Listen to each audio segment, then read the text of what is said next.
فیلمی را که مشاهده می‌کنید مستند بوده و اعتبار و صحت آن مورد بررسی دقیق قرار گرفته است به منظور تقویت جنبه نمایشی فیلم بدون خللی در متن اصلی داستان نکات اندکی تغییر یافته است.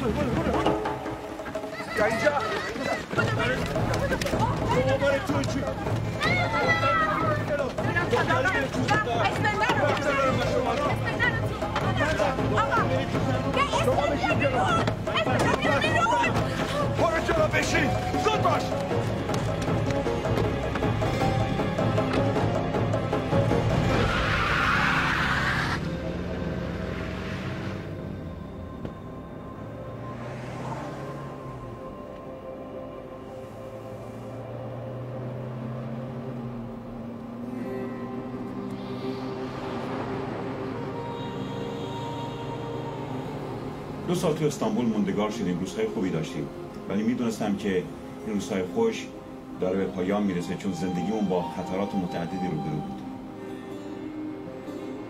برای همین تصمیم گرفتیم اونجا رو ترک کنیم و اولین جایی که رفتیم بوسنی بود، کشور بوسنی، و از اونجا به وسیله قاچاقچی‌ها تصمیم گرفتیم به اتریش بریم.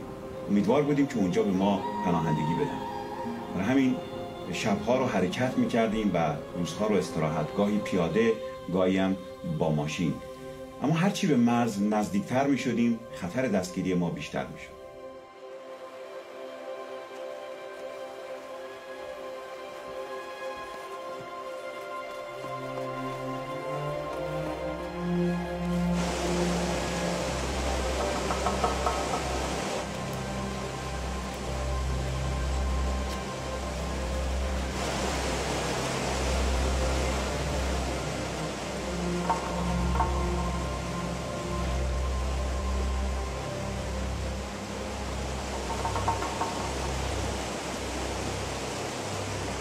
Jedno po jedno. Nemáte nedržíte najednaž. Super. یک نفر از روی این رد بشید. یکی.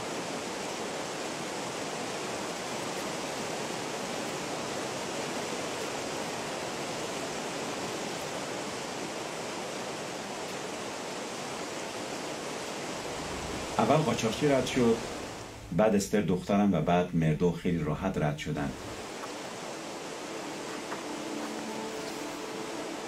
اما مطمئن نبودم که جوزف بتونه راحت و با اطمینان رد بشه. نگران جوزف بودم. یواش پسرم. ببین این بچه است. بذار منم باهاش برم. برو پسرم.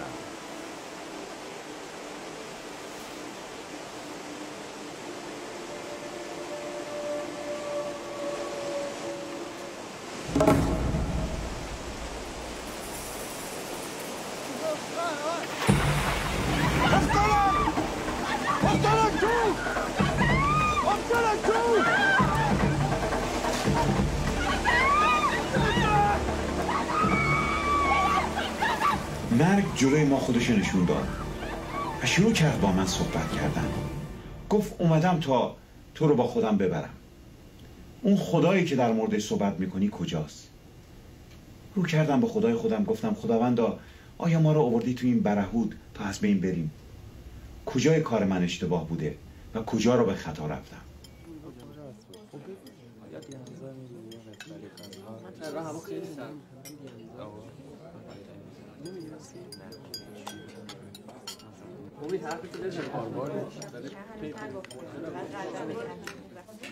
ای خسرو نونو بده. بچه‌ها به نظر شما قیافه این خسرو مثل مرد متحرکای تو فیلم‌های آمریکایی نیست؟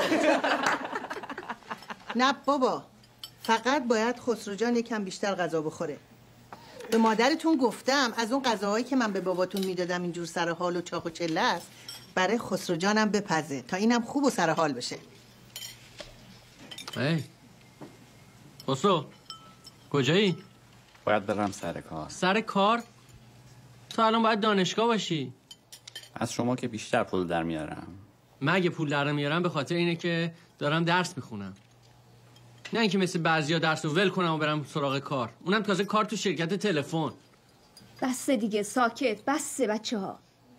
وقتی پدر بزرگتون مرد، خدا بیامرزه، سر تشییع جنازهش همه گریه کردن به جز خسرو.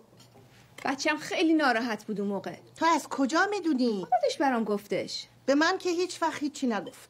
من سر کار یه دوست داشتم، افسردگی داشت. خب معلومه دیگه. چی معلومه؟ خسرو افسردگی داره. باید برای پسرمون دنبال یه دختر خوب بگردیم. دختر عمش، دختر داییش. خسرو فقط همینو میخواد. فرزین، بالاخره نگفتی بابتون دوست چی شد؟ چه بلایی سرش اومد؟ خب خودکشی کرد.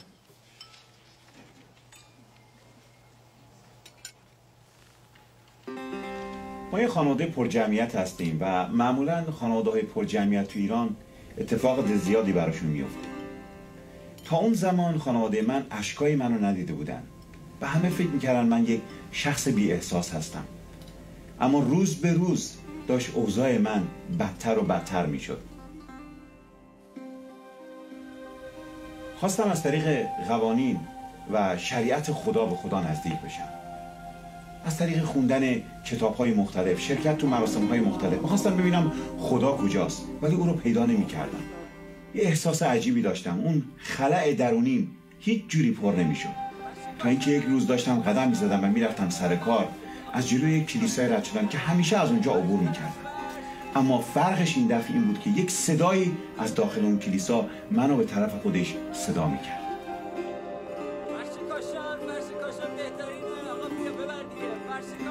هر روز که از سر کار برمیگشتم از یک مسیر دیگه به خونه میرفتم، اما انگار اون صدایی که صبح منو به طرف خودش خوند به هم میگفت از اون مسیر برگرد، مسیری که صبح رفتیم.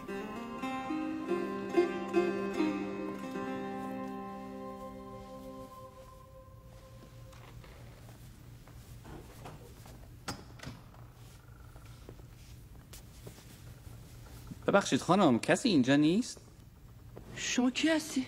خسرو خدا دادی. اینجا چی میخوای؟ میخواستم ببینم چه خبره اینجا. شما این کلیسا میاین؟ آخه به من میاد مسیحی باشم. نه ببخشین. خب مردم کی میان اینجا؟ یک شنبه ها. آها. خب مرسی خانم، من برمیگردم. ولی انتظار نداشته باش کسی رو اینجا یک شنبه ببینی.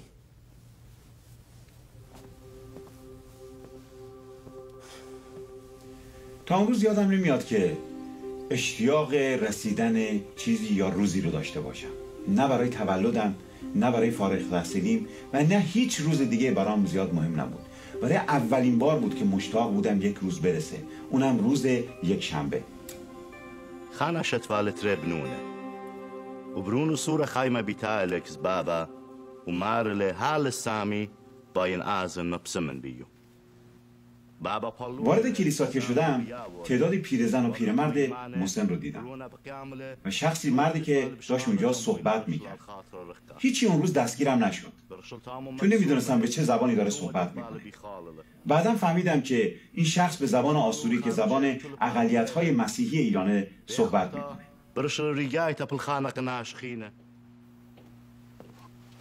سلام پسرم. خوش آمد.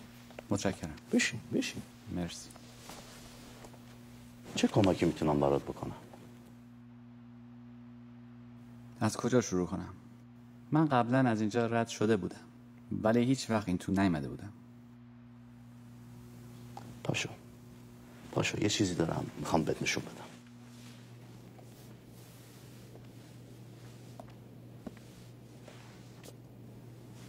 انجیل شریف؟ موضوعش چیه؟ این مهمترین کتابیه که بهت میدم. داستان زندگی عیسی به زبان خودته. وقتی اینا رو خوندی برگرد بیا اینجا دوباره منو ببین. گاهگداریم اگه بخندی بد نمیشه. حالا بریم.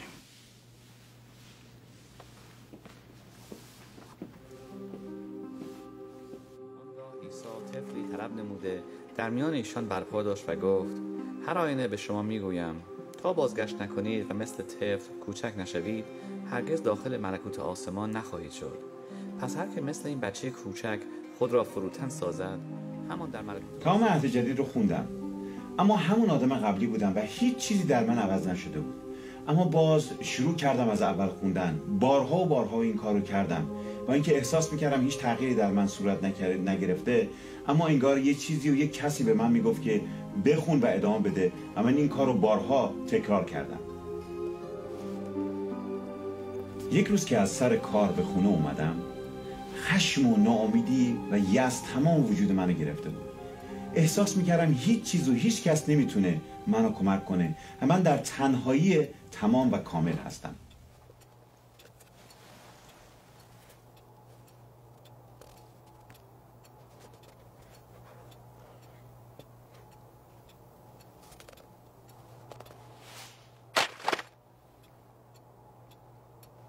اگر تو حقیقی هستی بیا و با من صحبت کن. اگر نیستی برو بیرون، برو بذار خسرو بمونه.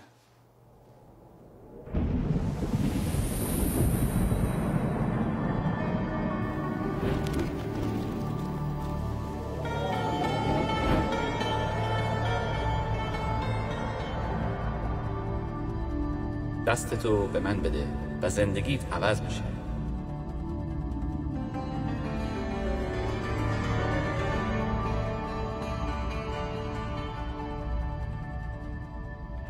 نمیدونستم کیه، فقط میدونستم که یه رویا بود. خواب نبودم، چون خودم کتاب رو پرت کرده بودم گوشه. جالب اینجا بود که توی اتاق صدا رو میشنیدم. صداهای دیگه بود، مثل صدای قلقل سماور مادرم. این شخص اصلا احساس میکردم که غریبه نیست. انگار از بچگی با من بود. از دردهایی که با بچگی داشتم با من بود. انگار از همون زمان با من صحبت میکرد. برای همین احساس غریبگی نسبت بهش نداشتم. وقتی که گفت دستتو به من بده، دستم رو بدونی که بترسم و بدونی که عقب بکشم به اون دادم. اون دستش رو توی دستای من گذاشت.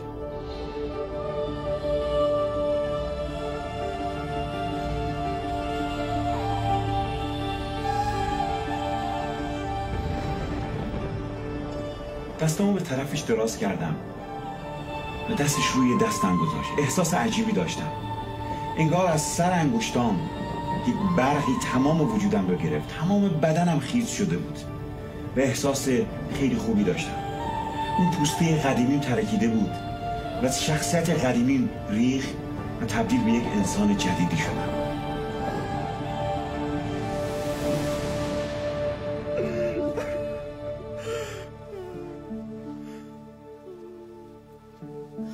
خسرو چته؟ چرا گریه میکنی؟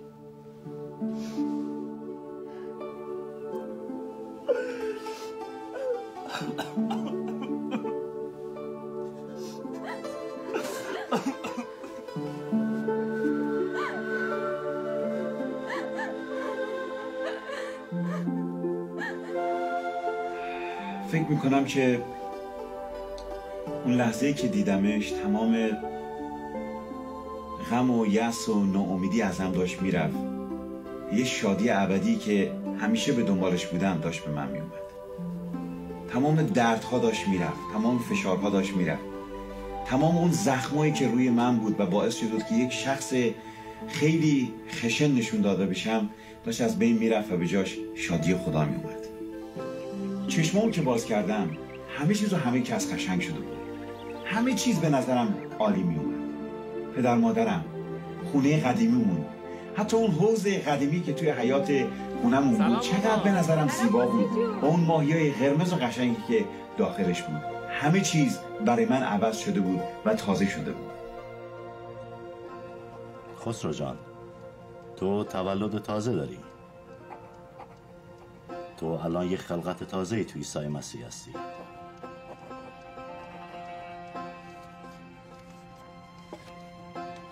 کشیش این کلیسا کشیش جوونیه. فارسی هم خوب میدونه. برو پیشش، چیزای خوبی بهت یاد میده. وقتی شروع کردم به اون کلیسا رفتم، کشیش اون کلیسا خیلی سعی کرد با من رابطه برقرار بکنه. خیلی مشتاق بود. با اینکه میدونست از زمینه مذهبی دیگه هستم، اما یه چیزی در من دیده بود و خودم هم اینو احساس میکردم که من فقط به عنوان یک ایماندار تو کلیسا نیستم، بلکه خدا از من انتظار دیگه‌ای داره و من خودم نیز این رو در خودم میدیدم که اشتیاق دارم خدا رو خدمت کنم. خدای جسم پوشیده است که به خاطر من و تو روی زمین اومد. به به، مریم کیک برده. دست شما درد نکنه. راستی بچه‌ها خبر داری؟ خسرو سر کارش رتبه گرفته. نه مامان جون، به من پیشنهاد شده. چه فرقی میکنه پسرم؟ خیلی خوب، من هنوز تصمیم نگرفتم. منتظر چی هستی؟ خیلی خوب، کار دیگه هست که من بیشتر خوشم میاد. چه کاریه؟ بابا جون، کار خدا. همه ما از تغییراتی که تو خسرو به وجود اومده خوشحالیم، ولی بابا هر چیزی هم حدی داره. آخه ناسلامتی ما باید چه مسلمون هستیم. ببین، من و مادرتون با 2 هدف شما رو بزرگ کردیم.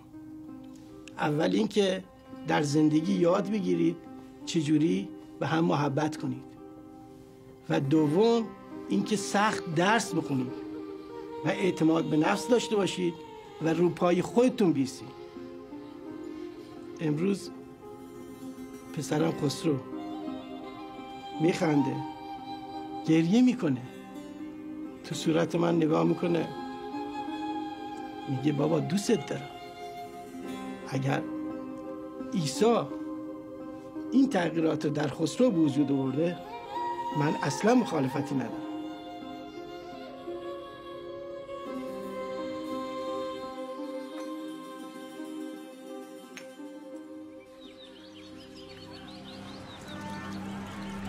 عیسی به من گفته میخواد من مثل یک سرباز باشم. و تو تصمیم گرفتی؟ هرچی که عیسی بگه. من کارمو ول کردم.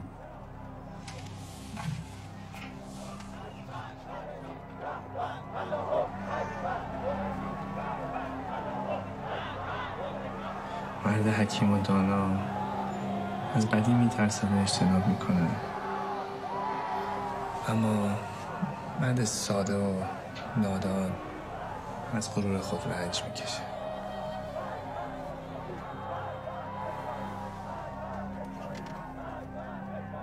ایران دچار تغییرات خسرو، اتفاقات عجیبی داره میفته، آزار و اذیت داره شروع میشه و هیچ کس نمیدونه که به کجا ختم میشه. هیچ وقت فکراتو کردی؟ تصمیمتو گرفتی؟ میدونی به خاطر این تصمیم باید بهای زیادی بپردازی؟ بها؟ آره بهایی که شاید مجبور بشی به خاطر این تصمیمت، به خاطر این عقیدت ایرانو ترک کنی، از این مملکت بری. این بهای زیادی نیست برای کسی که زندگی جاوید به من داده. خدا رو شکر. بیا با هم دعا کنیم.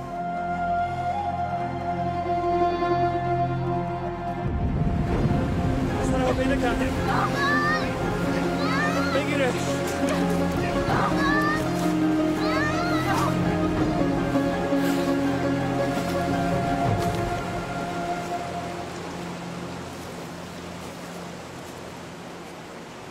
خیلی خوب. ما باید حرکت بکنیم. ما اینجا نمیتونیم بمونیم. Treba da počinat. ولی اینجا نه.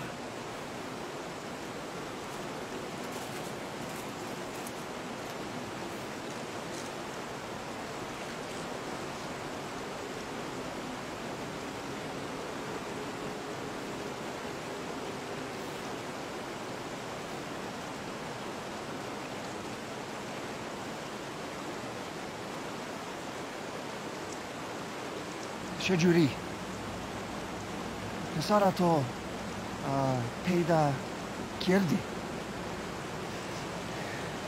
یه کسی دست من گذاشتش.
اینجا دیگه آستریا هستش. اتریش. ما بیشتر از این دیگه نمیتونیم بریم. از اینجا به بعد شما خودتون باید برید. مرسی. خداحافظ.